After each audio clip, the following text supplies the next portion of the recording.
Please. It seems that so far I've been the perfect interviewer because I have not spoken at all. And we've just been chattering away. When we first came in, the three of us, I mean, the first thing we tried to decide on was how to sit, what positions. So first, I mean, it was decided that Professor Masterson should sit in the center because he should be taking center stage, as it were. And then we thought that no, we must have the star interviewer. And then it was decided that no, we must have a study of contrasts. Boy, girl, boy. No, it's not just a study of contrasts as boy, girl, boy. By now you have seen that I am actually quite a puny individual, you know, pitted against two heavyweights. Yeah, I'm a bit heavy in my own age. We are both getting heavy. Two great scholars and, yes, wonderful conversationalists. But unlike Professor Amitava, I have, you know, jotted down a few questions. But before that, there is one thing that I must tell you. Professor Robert Masterson, what do your friends call you? Robert. Bob? Bobby? Robert. But not Bob or Bobby? No, my father's name is Bob. Oh, okay. I thought this would be another link between the two. Most Indians and Bengalis don't have a middle name as such, but they do have pet names. Our Professor Roy, he is very fondly called Bobby or Bobida here in Calcutta and here in India. So we have Robert and Bob, and you have already found another connecting link between the two, the Ginsberg link. Professor Masterson has been his student, and very modestly, Professor Roy did not mention this, but for a while he was a good friend of Ginsberg. So, may I? Yes, please. Yes, for a while, you can say I was a good friend, and I took him around to many places, to the Burning Heart, for instance, which was different from the way burning hearts are now today. Yeah, today it's very well lit and lots of goons. AC waiting rooms, yeah, etc. and things like that. But in those days, it was a place for meditation or wonder. I mean, it was in half light, and there would be 3 or 4 corpses burning, and you just go and sit there. And I suggested to him, and he suggested to me, that I'd like to go. So I took him there. But hey, the thing that I want to talk to you about is that you said that I was a friend. I was a friend, but Alan had a very, was in many ways a strange and unique person. In many ways, a very human person, very tender. The word tenderness he used many times, I believe, in many places. But he had something going about friends.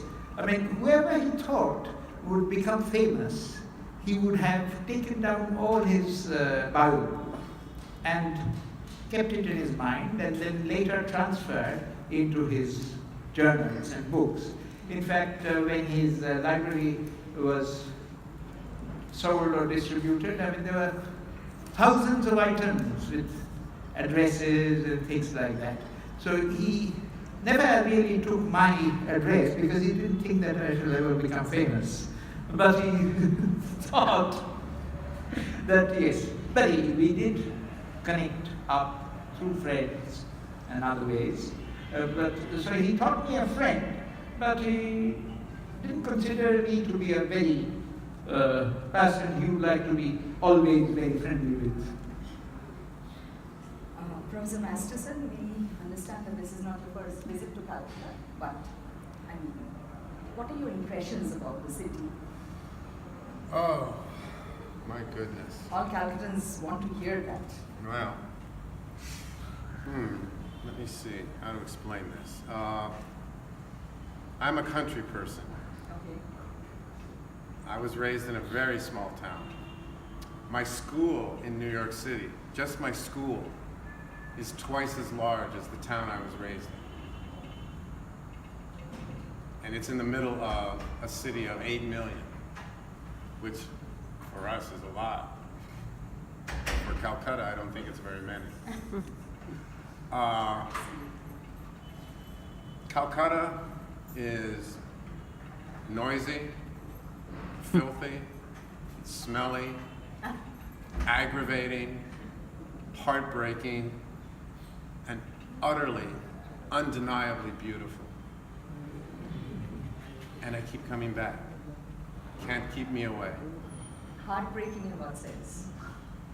The contrasts, the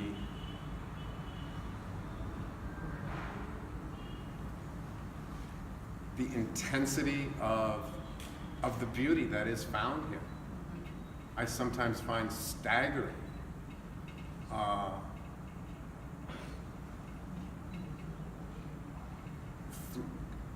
And I'm still trying to sort out my emotions. Clearly, I'm at a loss for words. But you see that old world feeling that is fading because Yes, in the name of globalization or Americanization, Oh, certainly, certainly.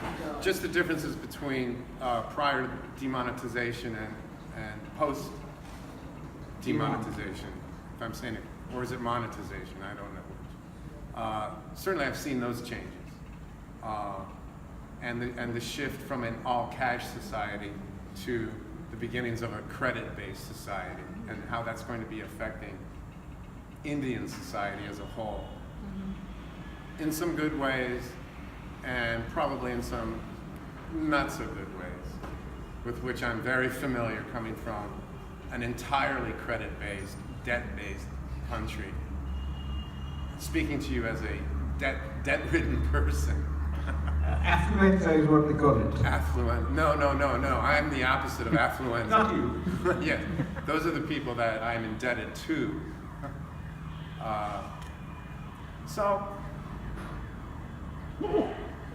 Okay, I was talking to my wife last night on the telephone. And we have homeless people in New York City. We have a lot of homeless people in New York City. And you see them camped on the sidewalk placards. with the placards or not, bundles of rags that turn out to be human beings. And invariably, they are mentally ill. And that's part of their mental illness. I've seen many times. Certainly.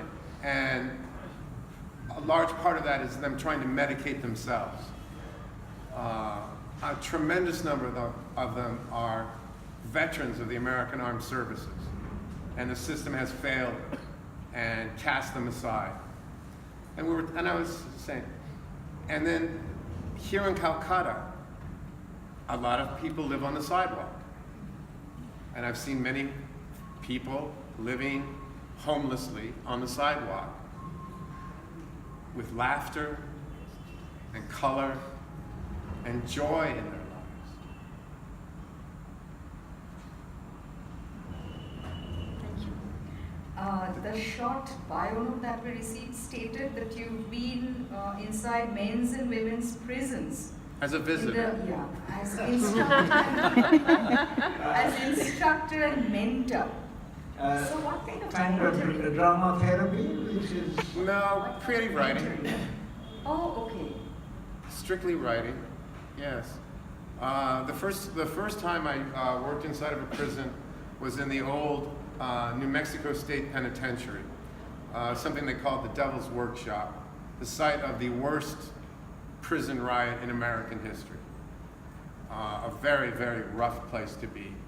And the group that I was allowed to work with were lifetime prisoners with no hope of parole. These were men who were never, ever going to be released. There was no hope of their rehabilitation. They were never going to see the outside of a prison until the day until they died. These are the men that have tattoos covering their full faces. These are men who have left society and will never return. And I felt safer with those men than I did with the guards. If you can imagine that.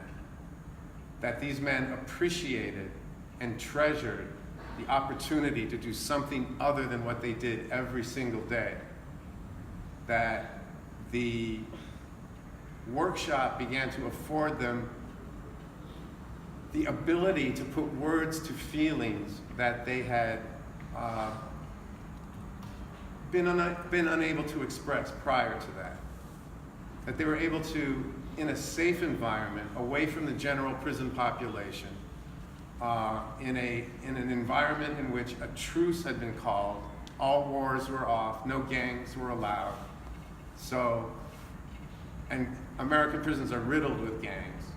So you would have gangsters from rival gangs sitting next to each other, but my classroom was a truce zone. And everything that happened in that classroom stayed, the rule was, what happens here stays here. So they were able to be honest and open as much as they could be without fear of appearing to be weak or vulnerable, which would be a death sentence in the environment in which they lived.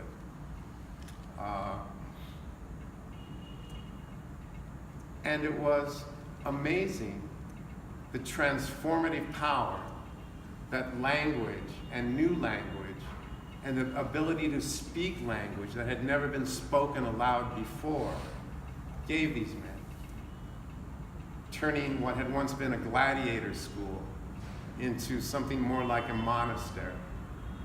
And the Naropa Institute has developed a program.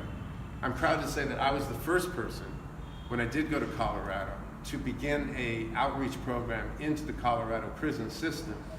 And we went down to Canyon City, Colorado for a weekend and gave workshops in both the men's maximum security prison and the women's maximum security prison. And that has continued as well as blossomed into an incredibly successful Zen meditation program for, again, men who will never be released from prison. So rather than be tortured, for instance, by solitary confinement, they're able to meditate and survive. So those are the kinds of things that I think I should also stand. Yes, Feeling please. awkward. Yes. I'm glad that some of my students are here and they're always browsing the net. You know, this is what I found when I looked for Robert Masterson. Rate my professor. The first thing, tough grader. Think twice before joining his institute. Hilarious. Skip class, you won't pass. Get ready to read. Participation matters. Gives good feedback. Accessible outside class. But the best things that are said about him, amazing lectures and inspirational. You're being very kind. Not me. These are your tags. Well, they're being, she's cherry picking. So, yes. So anyway, it shows that he maintains a fine balance between, you know, the persona of the teacher and I the try. creative persona. So how do you balance it? Well, I don't. I'm afraid I don't really balance the two. When I'm a teacher, I'm a teacher. And I find that when I don't write when I'm a teacher.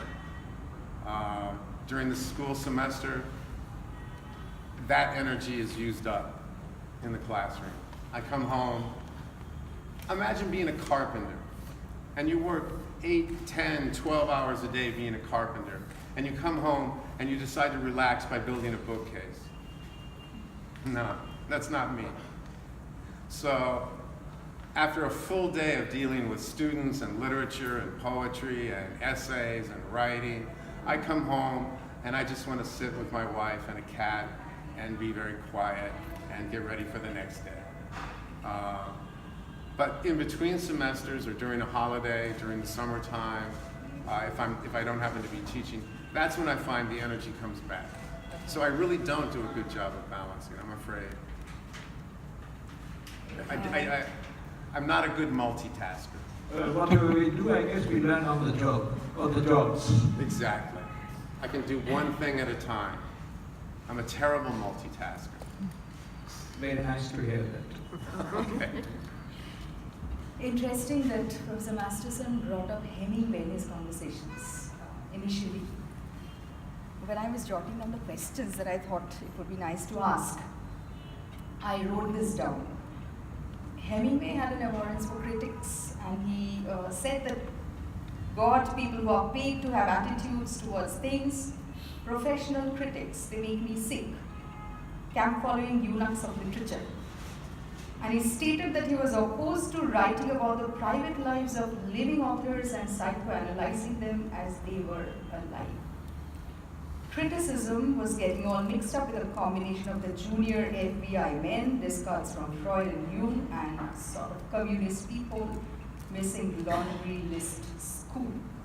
So as a writer yourself, how do you feel when your works are evaluated, analyzed, interpreted by, English professors who are very much like you? Yes. Well, first of all, I wish it would happen more often. I find myself ignored far more often than I would hope to be. No, I would love to have Hemingway's problem. Okay. It's a problem of riches. Too much attention. Oh, please, why won't they leave me alone? And he's speaking at a time, I believe, before the explosion of literary criticism, at least in my country, where we have been churning out PhDs without churning out jobs for them to do. Same here. That's the same here. Yeah. So we have a glut of people with lots and lots to criticize, and they're desperately in competition with each other, trying to find jobs. So they criticize and criticize. And a publish or perish attitude. Exactly. I just went through the whole thing myself in my tenure process. It drained me. It ruined the year after I got my tenure. I was just a wreck. It took me a year to recover from the 7 years it took to get tenure. But what was the original question? I'm sorry. Yeah. I've wandered away. What's your take on Hemingway's dislike or his abhorrence of critics? Well, I'll tell another story because that's what I do. I was working on my master's degree at the University of New Mexico, and I happened to be in the mailroom, and one of the professors, who was a fairly eminent Shakespeare scholar, Professor Barry Gaines, I was eavesdropping because that's what writers do. I was eavesdropping while pretending to look for my mail. And I heard him say this: anyone can write a novel, but it takes a real man to criticize it. And I thought to myself, I need to change majors. And that was around the time that I headed toward Naropa, because I did not want to end up being that kind of professor. It really had a deep effect upon me that an English professor would say something like that, even in jest, because I know that he meant it. I knew him rather well. I worked with him publishing Shakespeare studies. I'd known him for years, and I knew that he was serious. He said it in jest, but he believed it to his heart that it was true. Anyone can write a novel, but it takes a real serious mind in order to do literary criticism. And I thought to myself, that's not who I want to be. And that's when my career began to take a sharp turn in a different direction. Excellent. And so yeah, criticism, not so much. Why this kind of title, Artificial Rats and Electric Cats? Oh gosh, another story. I lived in China for a year, in 1985 and 1986, right at the cusp of the end of the old China and the beginning of what we see as the new China. So when I was there, for instance, there was still no private ownership of automobiles. Everyone rode bicycles. Everyone still wore the Mao suit. Nobody was really quite sure what free market economy meant. It was a very kind of confusing time. And I was assigned and lived at a school called Shanxi Normal College. It was a teacher's college. And the students there were given quota there was a terrible rat problem on campus, and times being what they were, and winter coming on, much of the food that they used for the student cafeteria was stored just in piles outside, big piles of cabbage and big piles of potatoes and big piles of vegetables, and the rats were eating the food instead of the students. And so they gave the students a quota of rat tails to prove that they had killed a rat. And I think it was 10 rats a week or something like that. Each student had to produce 10 rat tails a week in order to maintain their status as a student. And they would get credits for it in the mark sheets. And it created a complete new, open, it was the most amazing economic lesson I'd ever seen in my life. Suddenly, rat tails began to be imported from the countryside and being sold in the street markets. You could buy rat tails. One of our students discovered that if you ate a carrot just so and left a very thin little bit of carrot left and rolled it in coal dust, it could pass. And you could have, there were counterfeit rat tails. Now the electric cat was a device invented by the students across the way from our teacher's dormitory. And what they would do would be to take an they would cut the cord off their electric fan, split the wires and strip them bare, and then lay them on the windowsill and plug it in. And at some point during the night, there would be a tremendous poof, and all the lights would go out because a rat had trod upon the wires and electrocuted itself. And the students would quickly run out and cut off its tail and then pull in the wiring so no one would know who had blown the fuses. And then they would come and fix the electricity, and the process would repeat itself. But it was an amazing economic lesson in, I guess, free market inventiveness.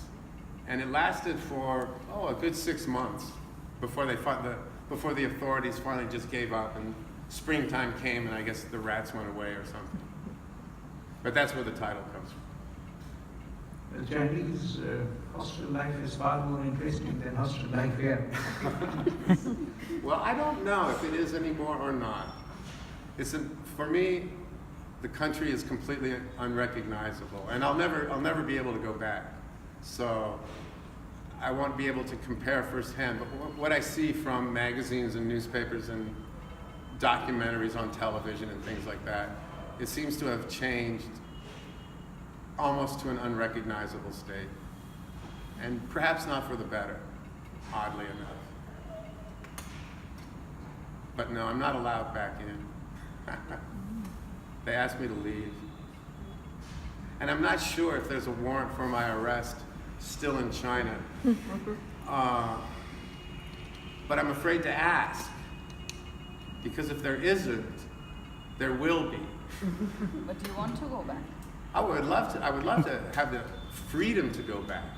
I would love to be able to walk in and say, I'd like a visa to go to China. And they might give me one. But you may not be able to get out. But I may not be able to get out.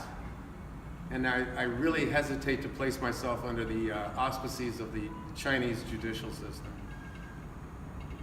So, and it wasn't anything bad. It involved a bicycle accident that turned into a riot that I ended up getting blamed for. And I was beaten very severely, nearly killed. And it became an international scandal when one of the other American students climbed over the wall at night and phoned the BBC and the, Radio Free America, Voice of America. And it was broadcast all over the world one night and made the Chinese authorities extremely upset. I read this in the editorial review, one of them. Yeah. I thought of bringing up myself. So it's not that I did anything particularly bad. I didn't kill anybody. I wasn't caught smuggling drugs or anything like that. But it sort of snowballed out of a small bicycle accident that turned into something of an international incident. And after several months of negotiations and offers and counter offers, trying to get me to sign a confession that I had attacked a group of young men and instigated the whole thing. And my refusal to sign such a document, they finally said, well, maybe you better go back. And I said, what? You're sending me back to America? That's my punishment? And I left. You're very lucky. I'm very lucky. I realized that. I was very young at the time. I didn't realize how lucky I was. Now I do. So a few snippets from Maybe. Chakravertty. Maybe. oh, I don't have it with me. Audience Yeah, the interaction. audience would Yeah, any like to have questions? Any comments? responses, questions, comments? If you do. Apart from poetry, can I say something over it? I'm sorry. Yes, apart from poetry, which I have got very little knowledge. So what I'm saying is that in China and in America, I found that the Chinese goods are everywhere. I went to one store over there, the clothes, and whatever I was picking up, I was finding it made in China. Only in America? Even- yes. Only in America? Yes, I just visited there and I found all they're dumping their goods over there. Sure. And hardly one banyan or something I found made in India. So I bought it. It's my country's thing. Sure. And another thing I found was even the gifts, wherever you go, you find the gifts also made, this is made in China. You buy a keyring, it's made in China. Sure. Yes. I mean, China has taken it everywhere. In our, here in India it is there also, and also in USA. Yep. They are trying to dump goods everywhere. Now you're being political. Yes. So unless the own products of USA are not there, in other countries' products are being sold. This is. So I'll write a poem about that. So I felt like that. Masterson, on a lighter note, how far has conduct disorder inspired you when you went to prison? How much has? Conduct disorder. I mean, whenever you go and you meet prisoners, Right. you must have been coming across conduct disorder issues. Conduct disorder? Yeah, Conduct. or I mean, character disorder. Oh conduct gosh, disorder, yes, I would say that. Conflicts. These are the major issues that one comes across. Yeah. Some very quick statistics. Yeah. Something like 80 to 90% of the crimes that these men committed were committed while they were under the influence of alcohol or drugs, Okay. which immediately says to me that they need therapy rather than prison. I believe it's very interesting. I read this in the newspapers that the state of California has legalized ganja, cannabis, indica, and marijuana. 5 states have. 5 states, and I think it's what Timothy Leary, Cohen, and Burroughs, and Allen, they all fought for. Sure. And it's bad news for India's traffickers, but good news for, I think, the West. Well, it's nice to be able to support a local product. An American, this is something that Americans don't have to import. And that's one of the arguments for the legalization of marijuana, is that it is a homegrown product rather than something that has to be imported from another And you can country. also control the quality. And can control the quality, and the price goes down and the cartels go away. So anyway. We were talking about the... But also the prisoners tend to be deeply disturbed mentally. Most of them come from wretched backgrounds. The amount of abuse that many of them had experienced as children was staggering.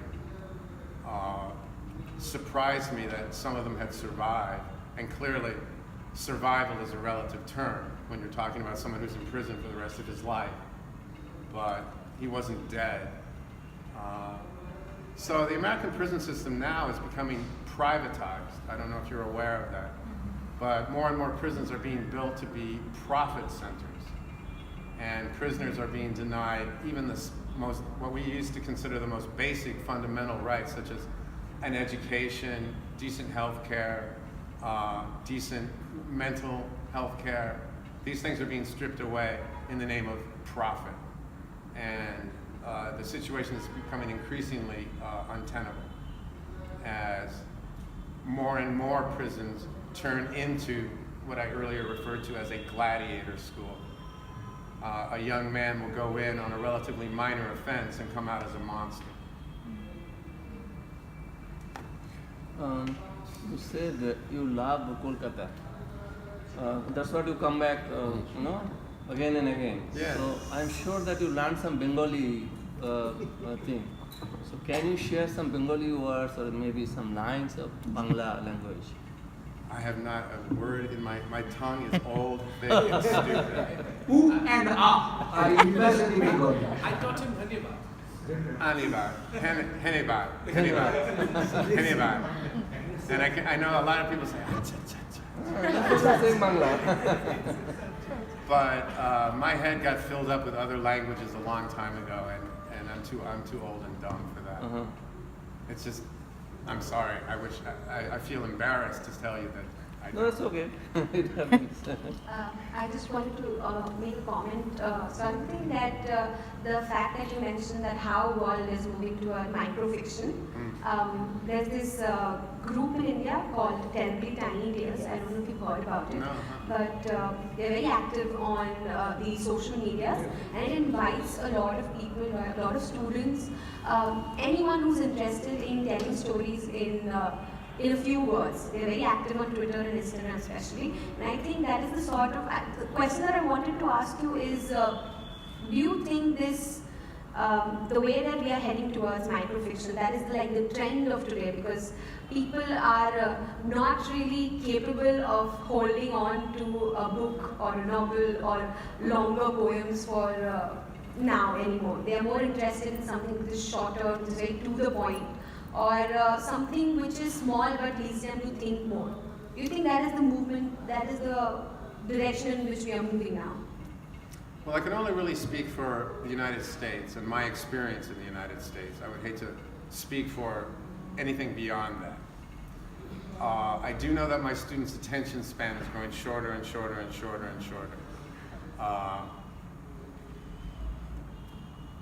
But I believe strongly that one gets out of literature what one puts into literature. So I mentioned that six-word novel earlier. A reader can contemplate and mull that over and turn that story over in their head as much as any 500-page novel. It's the reader's effort that determines. I mean, there's that triangle. There's the author, there's the text, and there's the reader. And everybody has to do their job. And if the reader is lazy and just wants to read headlines and bumper stickers, what can we do? Somebody's going to write headlines and bumper stickers, but it ain't going to be me. To add to that, actually, another thing which is coming now, which is called actually Facebook language or Sure. WhatsApp language. Sure, I get papers written in that. I get papers written in that. Instead of YOU, it's just you. You. Will that replace the existing writing or language, do you think that? English changes. English isn't nailed down. At least American English isn't bolted to the floor like, for instance, French is. So, okay, I can give you an example. Pronoun agreement has changed in American English because of feminism. And it is now considered proper to say every student should bring their books to school. When it should be every student should bring his book to school. Yeah. And so to avoid the sexist connotation, organically people have begun to say their and pluralize that second pronoun. And it's now considered perfectly proper. And no one is penalized or made to feel as if they're not speaking proper English for that disagreement between those pronouns. English is a fluid language.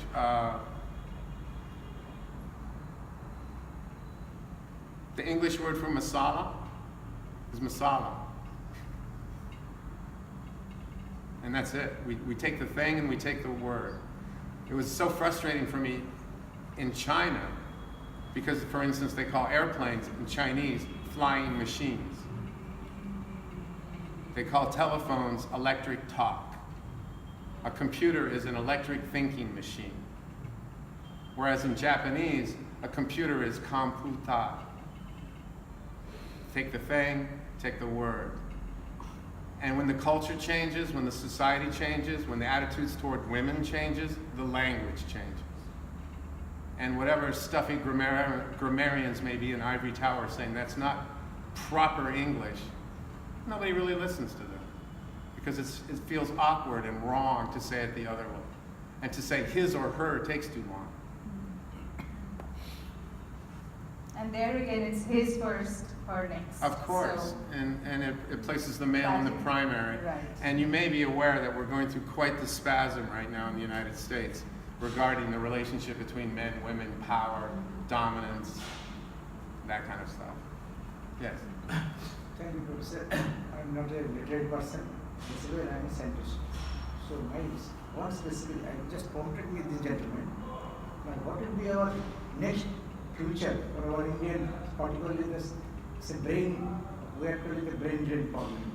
Now, whether there will be reverse brain drain problem in India due to the modern thinking of that present dispensation in America. Are you talking? Now, the news is coming. You're talking about the visas, right? Yes. Yeah. Whether is there any possibilities? Because there's a lot of literature say visited by our Indian people, scientific, the literate people, our scientists also there. They're regularly coming all the Nobel laureate in our Calcutta specifically. But whether there is any possibility, a large number of people will be coming back to India. About the only thing I can say about my country at this point and the current administration is that nothing surprises me and anything is possible. So I think you're not speaking your mind properly, I think. This is because you are a professor, you are visiting different countries in the world. You have say experience in China also. Sure. Now, whatever we are thinking regularly, we are getting the feedback from newspaper that many of our scientists may be coming back. Not only our IT peoples. America will only take the best people, not a mediocre scientist or etc. So you thought America took mediocre people before? No, I am not talking like this, sir. Please don't mistake me like this. Is there any possibility, whatever the present, say percentage-wise it is in America, our Indian people, whether there will be a great shift, that's I want to know. Let the time says. But he's already replied to that. Yeah. He said that nothing is impossible. It is. So difficult, I think. These are to difficult predict. times for all of us. And speaking as an American, I have no answer for you. Yes. I have no way to predict. I have no way to. There's no metric for me to gauge what will happen in the future. Yeah. There's no pattern that I can see. There's When no Gary method to Snyder that. and Allen Ginsberg came to India, it was America's brain. Is there a question? Initially, you told about two people living together, like husband and wife, not understanding each other. Like this thing is happening with me and my big brother. We live together in a room and we don't understand each other. He's quite insta-gratified, like using his mobile phone every time. And I have this Nokia. My parents are saying that I'll give you after class 10, after class 12, you cross, I'm in 11. So can you suggest any solution to get interacted with him? Because he and me are having the problem you told in your poetry between husband and wife. So he's trying to say that Right. miscommunication does not just happen between partners or spouses. No, within families, it's within schools. So do you have Like a remedy? suggestion to Do you have a remedy overcome for that. that? Listen. Listen. That's all. Just listen. You'll be surprised. I was just reading in the newspaper just a few hours ago about a woman who had posted something on Twitter. And a man replied to her very rudely with a very bad word that attacked her sexuality and her status as a female in society. And rather than engage in an argument with him, she read his newsfeed and came back and said, I understand why you're saying this. And it seems like you've got some problems. Is there anything I can do to help you? And you know what's happening right now? She's paying for his back surgery.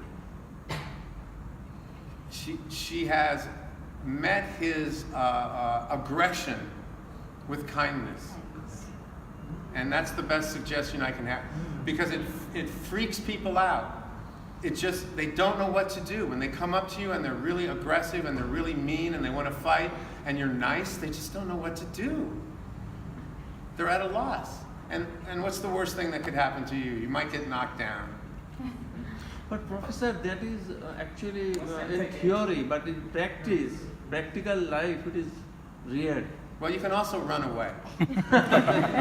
That's always a possibility. There's fight or flight. But we would prefer not to fight. Yeah, that's true. Can I just, do you mind if I just add to it? Please. I remember, attending a few workshops here at the American Center. So this is what our trainer also taught us, that you must, learn how to listen. Just what he said. So I'm just adding to what you're saying. You see, right from childhood, we are taught so many things. We learn the alphabets, and then we start writing, full sentences. And parents keep on applauding the children when they can write proper sentences. And when the kid gets up on stage, again he gets an applause. See, this kid has no stage fright. See, he speaks so well. She's so beautiful with her singing, and look at her confidence. This is what parents say. But yes, you have reading skills, writing skills. These are all taught. In no stage in your life you are told to listen to the other person. There is no proper training for that. So neither at home nor in institutions. Because how many people listen, Professor? In terms of your brother, who spends a lot of time on social media, you said, and is always on his phone or his tablet or his computer, I would want to know what's missing in his life that he uses those things to fill. What connection is he not making in the real world that the computer is an artificial connection? Like, he has good friends and he's trying to be a photographer, so street photographer, so being on Instagram too active is more important for him. He says that I have no time, like I want to grow, I want to go foreign countries, so I have no time. Like, he is missing his colleges also just for photography and all that. Like, millennials question you can Well, get. there's a difference between taking photographs and being a photographer and being on Instagram. Oh, no, there's no difference. Oh, The yes, difference there is is. every day a new post must be there, new story must be there. Okay, my dear, just one question from you. Yeah. Let's restrict ourselves a bit. And as it is, Cross the limit. Maybe one more question. Wrapping it up? Okay. so time to Any last wind up. Yes. comment? We have had poetry, creativity, politics, sociology, anthropology, Have you penology. eaten a lot of fish here? Yeah, Yes, that's a good question. Yeah? Yes, I love fish. And a lot of the Bengali style fish or the Oh no, continental. I like really hot, spicy food. Oh, that's great. interesting. That's great. Well, I grew up with it. That's great. Where I grew up, way out in the American West, it's very hot, very spicy food. Good. In fact, my brother there in New York, he's in the Sloan Kettering Cancer Hospital. So he says that a lot of our American professors, including Dr. Old, who's with the Johnson & Johnson company, he said they love a lot of hot and spicy Indian food. Right. In fact, a lot of Indians are making it big in the Indian spicy But food. one thing I have found, Yeah. and then I will be quiet, Sure. is that the Indian food in America I find not so good. Okay. Thanks a lot. But the Indian food in India is delicious. Point taken. Because they're using the contaminated water, maybe. I don't know what it is. They're using the distilled water there. Also, the vegetables are not so fresh. Indian food depends The on vegetables question. Or maybe the heart is missing. I don't know. Maybe. One question Maybe for passion. Dr. Banerjee, the director of the library. Do we have his works here? Professor Masterson's works. Yeah, we do. You do? If not, I can give you a copy. No, we have that. Okay. So, I think Professor Babu Thank you is- so much. Thank you. A big hand for all three. It's lovely. And there's tea in the back, so please. Thank you so much. Oh, thank you. It was wonderful. Just a great great talk. No, but for real. And not a good